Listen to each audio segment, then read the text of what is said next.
পরবর্তীতে আমাদের দেশ এই যে এতদিনের সংগ্রাম, তার পরবর্তীতে তাকে শহীদ জিয়াকে যখন হত্যা করা হয়, পরবর্তীতে এই দেশের বেগম খালেদা জিয়া তিনি কিন্তু কোনদিন চিন্তা করেননি যে তিনি রাজনীতি করবেন, কিন্তু তাকে আমরা নিয়ে আসতে পারি বাধ্য করি। এই জন্য তখন বিএনপি আমাদের সেই সময় হাল ধরার জন্য একমাত্র বিএনপিকে সংগঠিত রাখার জন্য, ঐক্যবদ্ধ রাখার জন্য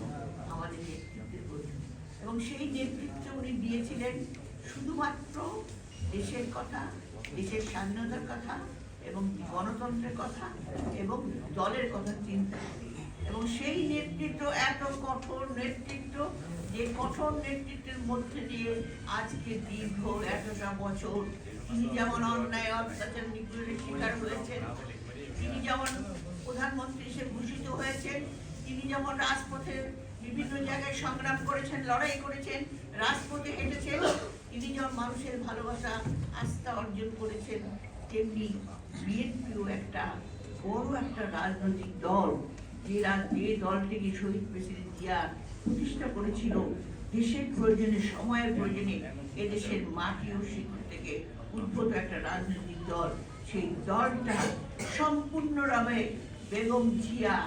এই দলটাকে প্রতিষ্ঠিত করে একটা বৃহত্তম রাজনৈতিক দল হিসাবে, যে দলটি